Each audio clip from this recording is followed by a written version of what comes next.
1 Pedro, capítulo 2, essa terceira tentativa desse vídeo, que toda vez que eu tento, meu vizinho tá tentando também cortar a grama dele, então espero que agora ele tenha terminado. Bom, antes de começar, eu queria trazer uma observação aqui pra vocês. Sobre... Viu? Ele começou. Mas a gente vai agora, mesmo assim, de qualquer jeito. Vou chegar mais pertinho aqui de vocês. Sobre esse tipo de vídeo que a gente tem falado, eu só gostaria de esclarecer alguma coisa. Porque às vezes eu acabo misturando aqui uma explicação do texto com algumas realidades para o dia de hoje. Então eu sei que algumas partes vão estar exatamente como está escrito na Bíblia e coisas que estão escritas para os cristãos daquela época. E em outras partes, eu acabo fazendo conexões práticas com a nossa realidade. O objetivo aqui não é mudar o sentido da palavra, mas trazer essa mensagem que é eterna para a situação que a gente vive hoje, para os nossos relacionamentos, para o nosso sofrimento, identidade, para que a gente realmente possa entender coisas sobre Deus, sobre nós e aplicar a palavra de uma maneira mais real, conectando a palavra com hoje. Então eu só queria que vocês soubessem que é importante a gente lembrar dessa diferença entre o texto bíblico em si e a explicação que eu acabo fazendo aqui para trazer para a nossa vida hoje, certo? Bom, vamos lá. Capítulo 2 de 1 Pedro. Pedro, na verdade, ele continua falando aqui com as pessoas que estão vivendo ali sobre pressão e sofrimento, mas agora ele fala algo mais direto, para a gente se livrar de engano, hipocrisia, e ele cita várias coisas, e eu vejo que cada um de nós, de repente, vai ter coisas para se livrar que são diferentes.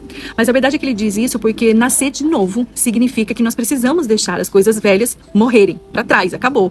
E isso confronta muito os nossos dias. E eu confesso que esse capítulo 2 aqui deu um nó na minha cabeça, inclusive eu vou fazer um segundo vídeo sobre o final, que vai falar aqui sobre os escravos e submissão, que eu fiquei muito confusa, e de repente, se você ficou confusa também, vai te ajudar também a esclarecer algumas coisas.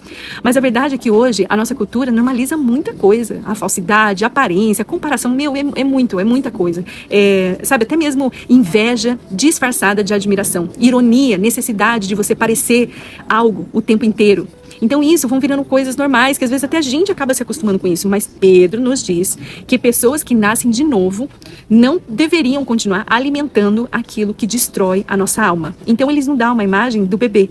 E o bebezinho, quando ele tem fome, ele quer o leitinho, porque esse leite, ele faz parte, é o alimento ali, uma das coisas principais para que ele continue crescendo e se desenvolvendo. Então o que ele quer dizer é que uma pessoa espiritualmente viva começa a desejar Deus também, como o bebê deseja o leite, sabe? Desejar a palavra, a verdade, a crescer. Deseja ter maturidade espiritual. Porque a salvação não é apenas um momento que você decidiu em tal data e você chorou e disse algumas palavras. Sim, faz parte também, mas não é só aquilo e agora acabou e a gente continua vivendo da mesma maneira. É porque tem muitas pessoas que, na verdade, fazem a oração de aceitar Jesus e continuam vivendo da mesma maneira. Então, o que ele está dizendo aqui é que é possível você aceitar Jesus e continuar vivendo numa infantilidade espiritual por muito tempo. E é pura verdade, eu testifico disso porque eu fui uma pessoa assim, sabe? Eu me converti, ou seja, eu disse essas palavras de aceitar Jesus quando eu tinha 18 anos e depois eu passei muitos anos da minha vida numa infantilidade espiritual, sem ter conhecimento. Então, o que Pedro está dizendo aqui é nos chamando para nós crescermos. Crescer nossa maneira de pensar, de reagir, na nossa obediência, no nosso amor. Às vezes a gente encontra algumas pessoas e a gente fala, uau, como essa pessoa mudou. E às vezes a gente encontra algumas pessoas e fala, meu Deus, essa pessoa parou no tempo, a pessoa é a mesma, sabe, não evoluiu. Então é isso que Pedro está falando aqui, pra gente crescer na nossa salvação, no nosso entendimento espiritual, na nossa obediência, no amor. A gente precisa crescer e desenvolver no amor. E o que ele falou aqui, quase caí da cadeira. Ia dar um blooper legal, mas não caiu. O que ele falou aqui é que quando a gente prova que o Senhor é bom, né? Ele diz assim, agora que vocês provaram que o Senhor é bom. E é interessante que ele fala isso, porque a verdade é que quando alguém encontra Jesus, nada mais vai nos satisfazer da mesma maneira. Porque é óbvio que o mundo vai continuar tentando nos seduzir. Mas agora que conhecemos a Jesus, existe algo dentro do nosso coração que já experimentou algo maior e melhor. E é igual às vezes quem gosta tipo, de uma carne de primeira. Quem gosta de carne de primeira não vai querer comer carne de segunda e de terceira. É uma ilustração bem bobinha. Ai, meu Deus, acho que ele cortou alguma coisa que não deveria lá. Bom, enfim, então é isso, sobre provar Deus e aí outras coisas não fazem sentido mais. E aí ele começa a falar sobre Jesus como a pedra viva e a pedra angular. A pedra angular é uma pedra central que sustenta todas as outras pedras numa construção. E isso pode parecer estranho no começo, porque pedra não tem vida, mas nós sabemos que Jesus é vivo e imutável, mas ele é a pedra angular por causa desse sustento, porque ele sustenta todas as coisas, ou seja, ele ressuscitou, então não é uma religião morta.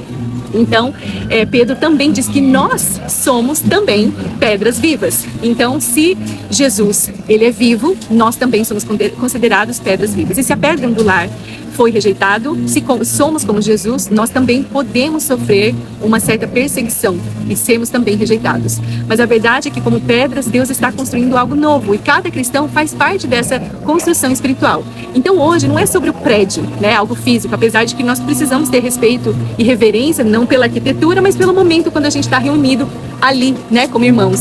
Então é muito importante nessa reunião que a gente está ali para cultuar a Deus juntos e a gente cumprir ali esse tempo com um nível, na verdade, de excelência maior que a gente possa fazer, né, ou expressar, digamos assim.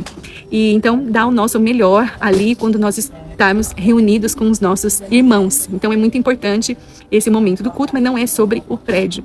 Então, se você participa de uma igreja, sabe, seja reverente na hora da oração, não use seu celular, leve sua Bíblia, chegue no horário, porque se você vai num jogo de futebol, para quem tem filho que joga futebol, você não vai levar o seu filho num treino de futebol atrasado. Então, por que você chega atrasado na igreja? Você já parou para pensar às vezes sobre isso? Então, tem certos comportamentos que a gente faz e às vezes a gente não gosta de ser confrontado, nem pelas pessoas, a gente já fica armado.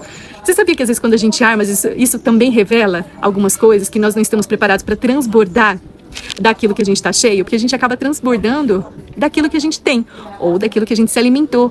E muitas vezes ali, quando estamos entre irmãos, nós seremos confrontados uns pelos outros, mas em amor, para nós crescermos e sermos transformados. Então dê o seu melhor, valorize esse tempo quando você estiver ali. Quando a palavra é lida, não fica andando no meio da igreja, é a palavra do Senhor, é Deus falando através de alguém. Se Deus está falando, como é que você se comporta na hora que você está falando com o Senhor? Tenha reverência, não é pela pessoa, é pela palavra de Deus, pela autoridade da Bíblia que está sendo lida ali naquela hora. Na hora do culto, não é hora de você sair para tomar café, é hora de você estar ali. Às vezes o café é antes, tem igreja que é antes, eu vou numa igreja que serve o café antes e o café depois. Você até pode tomar um cafezinho ali durante o culto. Já tem igreja que não aceita tomar um cafezinho durante o culto. Depende ali da realidade de cada um.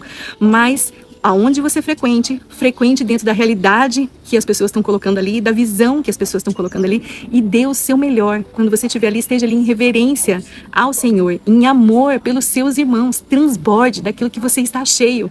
Então não é sobre o prédio, é sobre pessoas transformadas e cheias do Espírito Santo. Hoje muitas pessoas acham que a igreja é um lugar comum, mas aqui Pedro está falando que a verdadeira casa espiritual somos nós, pessoas que estamos tentando, né, que eu sei que às vezes é difícil, nos render diariamente ao Senhor. Então nós somos esse lugar espiritual, essa casa espiritual. Então ele fala algo depois sobre Jesus ter sido rejeitado pelos homens. Isso dói, porque continua acontecendo isso hoje. Jesus ainda é rejeitado por, na verdade, inúmeras razões. E a verdade é que a gente vê que muitas pessoas querem um Deus que não confronte nada, que não fale nada. E nós sabemos que quem se parece com Cristo também pode experimentar rejeição. Então, às vezes, o mundo gosta de um Jesus que vai se adaptar à cultura, mas isso não é gostar do Jesus verdadeiro, porque o Jesus verdadeiro, ele vai te chamar ao arrependimento, ao crescimento, à obediência, santidade, renúncia, a tantas coisas. Mas em Jesus nós encontramos liberdade.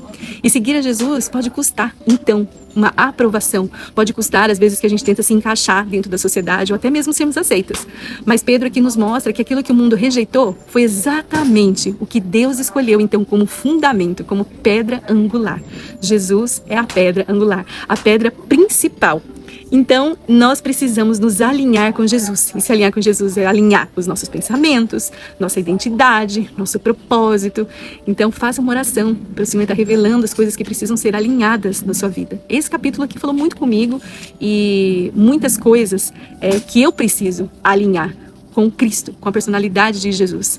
Porque nós sabemos que quando a vida não está alinhada com Cristo, as coisas ficam tortas, porque na verdade ele não está sendo a nossa pedra angular. E aí depois Pedro, na verdade, nos diz sobre um dos textos bem legais, assim, que é um versículo bem conhecido, um texto bem conhecido, e como eu falei, eu eu não sei muito decorar versículo, não consigo, mas eu estou tentando melhorar. Mas eu encontrei esse versículo que eu sei que é super conhecido, que diz que nós somos geração eleita, sacerdócio real, nação santa e povo exclusivo de Deus. Então, quando eu encontro esses versículos assim conhecidos na Bíblia, né, assim, na nossa leitura, parece até que eu encontrei alguém famoso, que eu fico assim super animada de descobrir que ele está ali.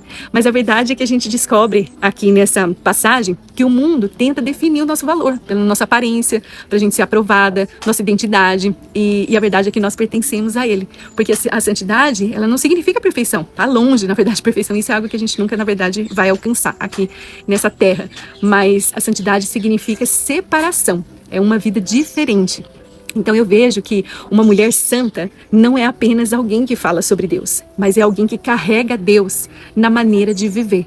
na maneira de tratar as pessoas, na internet, no trabalho, na maneira de amar, sabe, na pureza do coração, e não é sobre perfeição. Às vezes, quando a gente vai falar alguma coisa pro irmão, o irmão é bem rápido, às vezes pensa que a gente está julgando, mas não é às vezes julgamento, pode ser um julgamento, né? E até de repente a gente precisa aprender a falar com as pessoas, a confrontar as pessoas em amor, sabe, para querer o bem da pessoa, sem o julgamento. Mas a verdade é que as pessoas se armam e às vezes até lançam alguma coisa de volta, né? Mas eu vejo que nós somos confrontados mesmo uns com os outros. Não é gostoso, mas faz parte do nosso crescimento. E Pedro nos diz pra gente se abster dos desejos pecaminosos que guerreiam contra a alma, porque realmente nós sabemos que é uma guerra acontecendo no nosso interior, nas nossas vontades, pensamentos, porque nós sabemos que nem todo desejo, só porque é natural, é saudável. Não é? A gente já leu várias coisas sobre isso. O mundo hoje diz para a gente seguir qualquer coisa, a gente ser o que a gente quiser e seguir qualquer desejo. Mas a palavra de Deus, o Senhor nos diz, através de Pedro, que alguns desejos vão literalmente lutar contra a nossa alma. Então, às vezes até desejo de viver sem Deus, desejo de controlar as coisas.